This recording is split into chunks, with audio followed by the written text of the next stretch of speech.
Hello everyone, ఈ రోజు మనము యంగ్ ఇండివిజువల్స్ లో అసలు షుగర్ కానీ డయాబెటిక్ కానీ అసలు ఎందుకు వస్తుంది అనే దాని గురించి మాట్లాడుకుందాము. నా పేరు doctor Niharika, consultant physician and diabetologist, Kiran multi speciality hospital. అయితే యూజువల్ గా మనకి షుగర్ అనేది రెండు రకాలుగా ఉంటుంది. ఒకటి టైప్ 1 డయాబెటిక్, రెండోది టైప్ 2 డయాబెటిక్. ఈ టైప్ 1 డయాబెటిక్ అనేది 5 సంవత్సరాల నుంచి 14 సంవత్సరాల వరకు ఉండే పిల్లల్లో మనకి ప్యాంక్రియాస్ అనే గ్రంథిలో ఉన్నటువంటి సెల్స్, దీన్ని ఐలెట్స్ ఆఫ్ సెల్స్ మనము లాంగర్హాన్స్ అంటాము.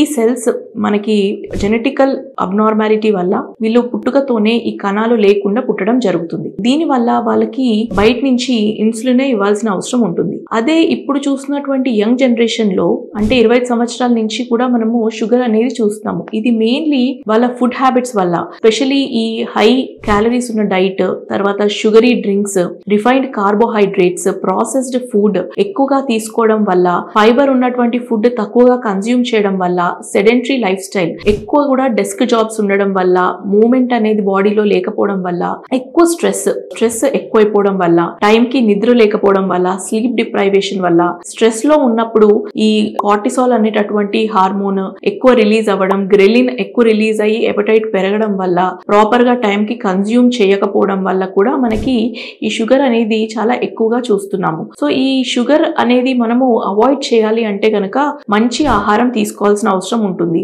ఎక్కువ కూడా ఈ ఫుడ్స్ లో షుగర్ కంటెంట్ తక్కువ ఉండేటట్టుగా, తర్వాత మనకి హై ఫైబర్ ఫుడ్స్ ఎక్కువగా ఉండాలి. హోల్ గ్రెయిన్స్ అంటే ఈ రాగి, బాజ్రా, కినోవా, బ్రౌన్ రైస్ ఇలాంటి కంటెంట్ ఉన్నటువంటి ఫుడ్, తర్వాత ఈ ఫుడ్ కూడా ఫ్రీక్వెంట్ ఇంటర్వెల్స్ లో తీసుకోవడం, అంటే మనము ఫ్రీక్వెన్సీని పెంచడం, స్మాల్ పోర్షన్స్ లోనే మల్టిపుల్ టైమ్స్ తీసుకోవడము, 6 టైమ్స్ తీసుకోవడము, ఎవ్రీ 3-4 అవర్స్ కి ఏదో ఒకటి కన్జ్యూమ్ చేయడము. At the same time high proteins ఎక్కువ ఉండేటట్టుగా, లైక్ పన్నీర్, టోఫు, లేదంటే చికెన్, ఎగ్స్ ఇలాంటివి తీసుకోవడం వల్ల ఏంటంటే మనకి ఎపటైట్ సెటైటీ ఉంటుంది, అంటే ఆకలి ఎక్కువ వేయదు. At the same time insulin అనేది కూడా స్పైక్ ఎక్కువ జరగదు. కాబట్టి ఇలాంటి ఫుడ్స్ కన్జ్యూమ్ చేయడము, రెగ్యులర్ గా ఎక్సర్సైజ్ చేయడము, బాడీలో మూవ్మెంట్ ఉండడము, స్పెషల్లీ స్ట్రెంగ్త్ ట్రైనింగ్, కార్డియో ఇలాంటివి చేయడము, టైం కి తినడం, టైం కి పడుకోవడం కూడా చాలా ఇంపార్టెంట్.